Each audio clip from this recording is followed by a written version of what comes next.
E aí pessoal, bem-vindos a mais um Formiga na Tela, videocast semanal do formiguaelétrica.com.br. Hoje aqui ladeado pelo outro editor do Formiga Elétrica, o agitador Gustavo Cláudio Rodrigues. Nosso convidado de sempre aqui, o subversivo Gabriel Marzinotto. E hoje, anarquia dominando a pauta. Com vocês, V de Vingança.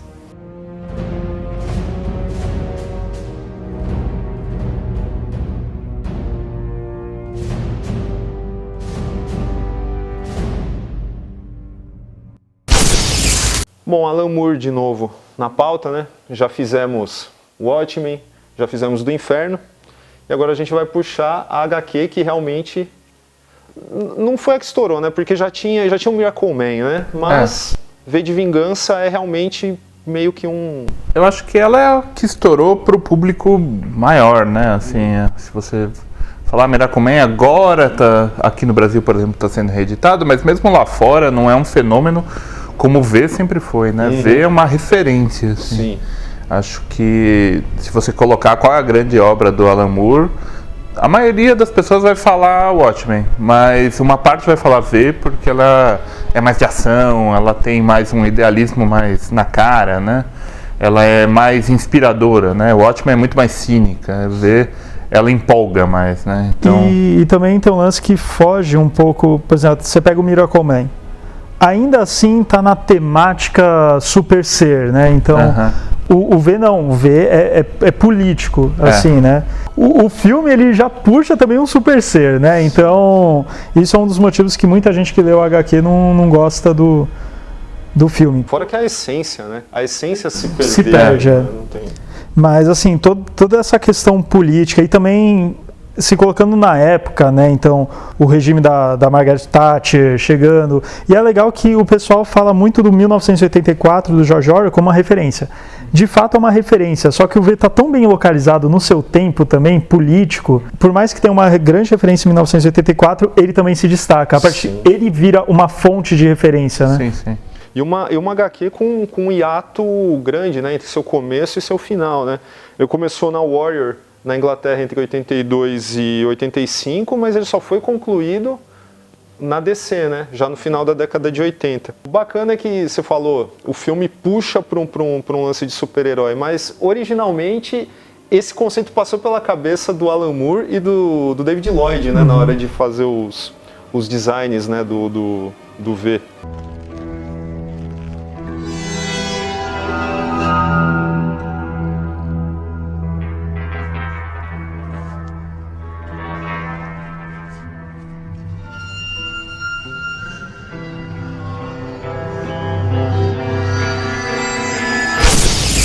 Uma coisa muito interessante no V de Vingança, principalmente na questão do clima que o Alan Moore consegue colocar nas suas histórias.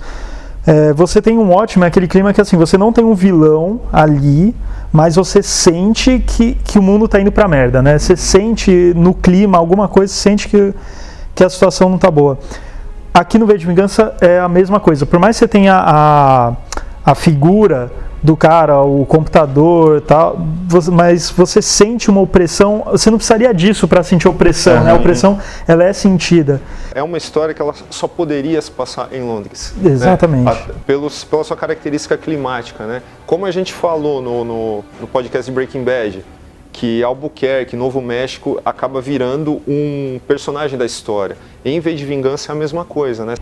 Ele explora muito os pontos simbólicos, né? O parlamento, todos os símbolos icônicos de Londres, e ele vai demolindo eles ou vai discursando com eles, né? Ele usa muito a cidade, acho que ele repete isso em From Hell, né? Que também, mas aí muito mais, ele coloca quase em papel principal, né? Londres, mas já vem ver essa coisa de tipo situar os pontos da cidade e o V dialogar com eles, né? Realmente dialogar, discursar para eles. Sim. E é legal que assim, o personagem do V, ele é muito interessante, né? Então, você falou, né, que ele dialoga com esses pontos e tal, até mesmo porque ele é um cara que ele se expressa com base em arte, né? Então ele pega referências artísticas para se expressar. A partir do momento que a estátua ou o próprio parlamento e tal por exemplo, quando ele fala com a estátua lá da justiça, né, ele fala, né, porque você virou uma concubina, você me traiu, não sei o que lá, tal, você virou uma amante de um cara sujo, tal, não sei o que. Porque já que aquele símbolo, é uma representação de algo, de um ideal, ele age como se ele fosse também um outro símbolo, né? É como se ele fosse uma outra estátua também. A única diferença é que ele se mexe e ele consegue falar. Então é muito bacana essa relação que você tem com eles. E outra coisa também, o lance da máscara é bacana. No filme, de novo, né, só mostra a máscara do Guy Fawkes. Mas aqui ele usa outras máscaras, tem uma hora ele usa uma mais de palhaço e tal. Então ele é a própria encarnação do Klaue, né, da representação. Muito bem, a verdade foi revelada. Você não é mais minha justiça, é a dele. Recebeu outro em sua cama. Faça bom proveito de seu novo amante. Quem é ela? Como se chama? Seu nome é Anarquia, e ela me ensinou mais como amante do que você imagina. Com ela aprendi que não há sentido na justiça sem liberdade. Ela não faz promessas nem deixa de cumpri-las como você. Eu costumava me indagar por que jamais me olhou nos olhos, agora eu sei. Por isso, adeus, cara dama. Nossa separação não me entristece, uma vez que não é mais a mulher que amei outrora. Eis um último presente que deixo a seus pés.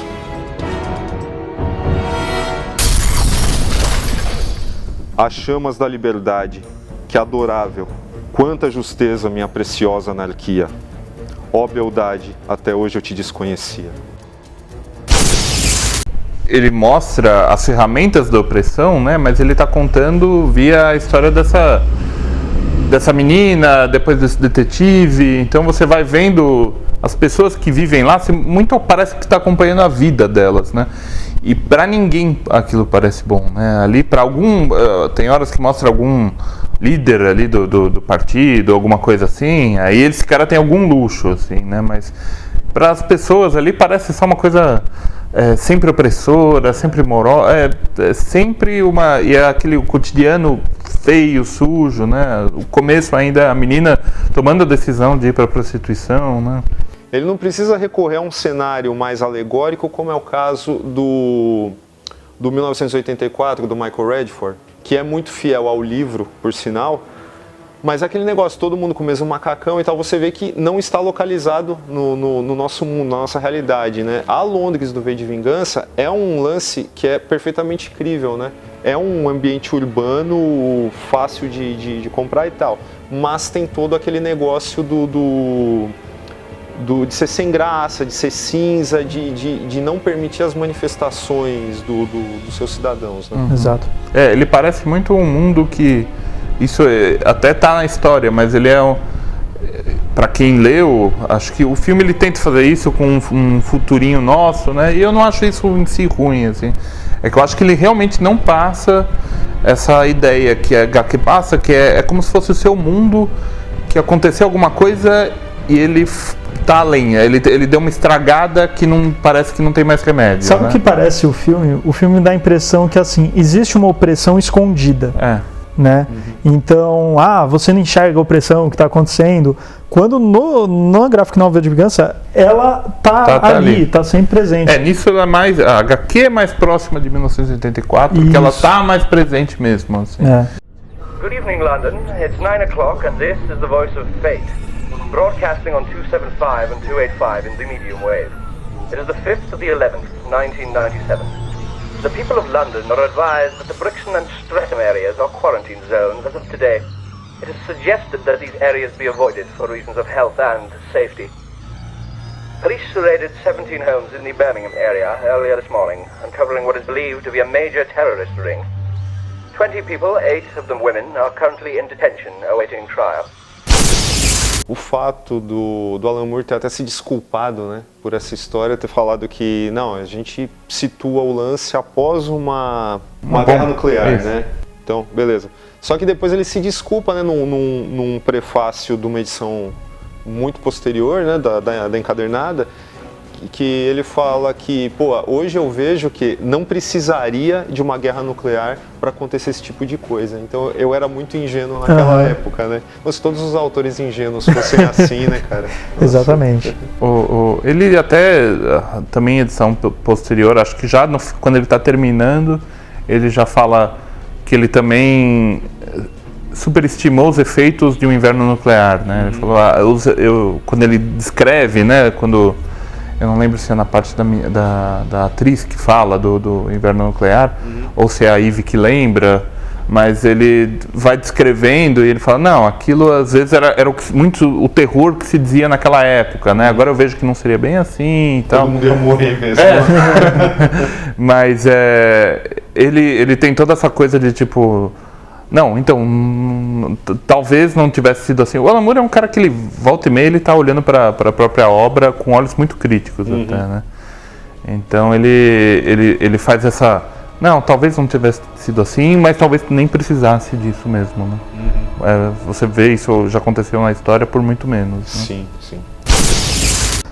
Bom, a gente falou um pouco do roteiro, assim, do clima, mas a arte também tem uma particularidade muito importante, né? Eu até comentei com o Daniel antes, para ler, não em uma tacada, assim, mas ler em sequência, essa arte ela me cansa um pouco, só que não pela arte. Pô, eu gosto muito da arte do David Lloyd, acho a decupagem dele muito boa, mas aquele negócio, tipo, a fisionomia dos personagens ser bem parecida, feita com poucos traços, o clima mesmo, é uma coisa que não dá pra você sentar e ficar lendo de uma maneira agradável, né? É uma coisa que vai te pesando, né? Eu acho fenomenal, assim, eu acho a arte, acho o David Lloyd um cara excepcional, até eu acho que ele é um cara que podia ter feito mais coisas, sabe? Eu vi muito pouca coisa do David Lloyd, assim. Então, ele é um cara que ele carrega muito, né? Então você vê isso que você falou, as fisionomias estão sempre, tipo, carregadas. Isso é uma coisa que ajuda muito a passar esse senso de opressão, né? O quão carregado é você lê, assim, e tá sempre escuro, todo mundo... Como ele passa muito bem emoção, né? Então, parece quase um filme expressionista, assim, um filme antigo, que tá tudo carregado ali, tudo... Então você fica lendo, assim, a sensação não é boa, assim, não é uma arte leve, né? Fantástico, né? Não é todo mundo também que pensa... Eu digo os dois, né? Tanto o Alan Moore como o David Lloyd. Se todo mundo pensasse dessa forma, né? Pô, eu tô escrevendo, eu tô desenhando para quadrinhos, cara... E o mais impressionante que eu acho disso, dessa sinergia entre roteiro e arte, é que o V de Vingança não foi feito assim no formato graphic novel, tipo começo, meio e fim, certinho, fechado, embalado e pronto.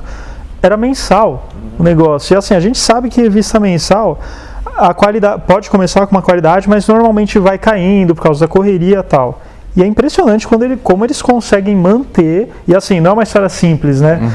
Toda a temática e tal, e não tem nenhum arco que repete a fórmula do anterior, né? Não. A história ela consegue ir evoluindo do começo ao seu final. Mas nessa questão de ser mensal, mas na Warrior eles podiam dar um intervalo, né? Não era que eles tinham o gibi do V, eles tinham que estar colocando todo mês. Mas assim, a ideia era ser uma coisa recorrente. Sim. E quando você lê a obra como um todo, parece que ela, antes de começar, foi concebida do começo ao fim, né? Sim. Eu até acho que ela tem a primeira fase da Warrior, né, o começo, ele tem uma mudança, eu sempre achei que tem uma mudança de tom para a segunda fase, assim, você nota muito bem naquela primeira parte, que é quando o V começa, ele surge, pega a Eve e começa a matar um a um, ele parece um gibi de mistério, assim, né, ele é você fica sempre, nossa, quem vai ser o próximo, tem a Mulher da Rosa lá. Então parece que ele vai matando um a um porque fica um mistério. Quem é esse cara? Quem é esse cara? Quem é esse cara? E ela tem um sentimento. Depois, quando vai para a segunda, com aquela coisa dele libertar ela, depois captar ela de novo, ela muda o foco, assim, né? Ela passa a ser sobre ele, liberta ela para começar a transformar ela nele. Essa é a ideia, né? Então, eu acho que ela tem uma diferença. Eu não sei se... eu imagino que já era programado, assim. Mas é interessante ver como ele parece Tudo funciona perfeitamente junto, assim. Mas ele muda quase o gênero no meio, né? Ele mantém o clima, mas ele muda muito o foco narrativo. Ele é um trabalho assim que eu não sei se ele repensou esse ato, mas é uma coisa interessante de ver como, mesmo assim, tendo essa mudança, funciona perfeitamente. Sim, é que ele não esqueceu a essência da história, que era o fato do V não ser facilmente definível como pessoa, né? Ele é um ideal. Então, exatamente por isso que a gente não sabe o porquê ele estava no campo de concentração, né? Ele podia ser um paquistanês, podia ser um homossexual, podia ser um asiático. Um comunista, podia ser um anarquista, podia ser qualquer pessoa que o governo implicou. Queen Zara today appeared at the opening of a new waste reclamation plant in Plaistow. This was the Queen's first public appearance since her 16th birthday in June. The Queen was wearing a suit of peach silk, created specially for the occasion by the Royal Couturier. Bom, influências assumidas da HQ, até isso é citado num texto, né, das edições encadernadas.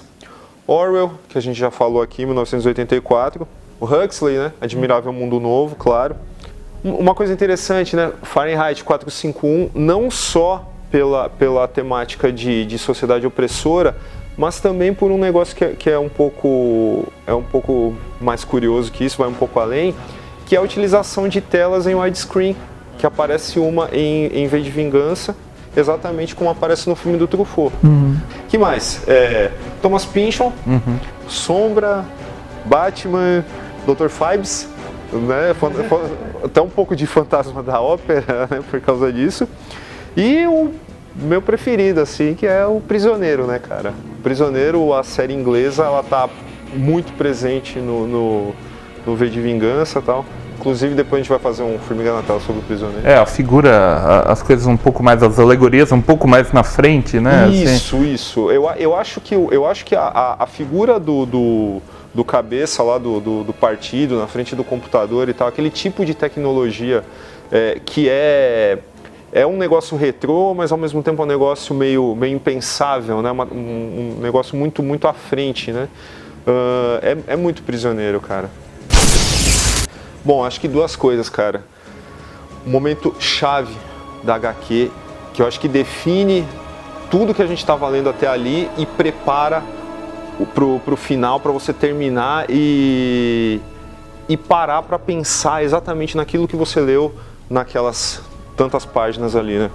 O trecho em que o V fala, de tal hora a tal hora, as câmeras e os microfones não vão funcionar. Então você, cidadão, você tá livre durante esse tempo, né? E aí tá a menininha ali na rua, aí ela pega e vai pichar o muro, ela olha pra câmera e tal, será que ninguém tá olhando mesmo, né, tal. Aí ela faz alguma coisa lá que dá errado, ela fala, merda. Aí quando ela fala merda, ela já se encolhe achando que o microfone tava ligado. Quando ela vê que não tem represália, ela, merda, e começa a falar merda como se fosse a coisa mais importante naquele momento, né? Você poder falar o que você estava pensando. E aí ela pega e faz o V no muro tal, e vai embora. Cara, exatamente por isso que eu falo, esse é o tipo de HQ que tinha que estar indo para as escolas, para ser lido pela galera.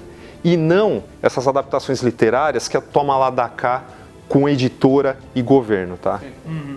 Porque ali você tem um lance muito bacana para ser discutido e para ensinar as coisas, né? Nos poucos casos que o entretenimento, o entretenimento transcende a sua função principal, né?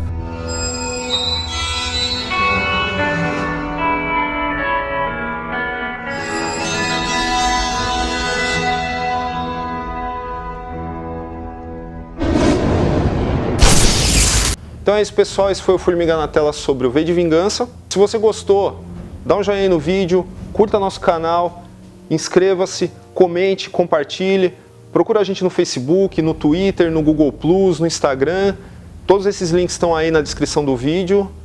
E se você quiser escrever para nós, mandar alguma sugestão, xingar, elogiar, seja lá o que for, escreve para natela@formigaelétrica.com.br, conforme está aparecendo no vídeo agora. Aqui comigo, Gustavo Clive, Gabriel Marzinotto. Opa! E é isso. Falou.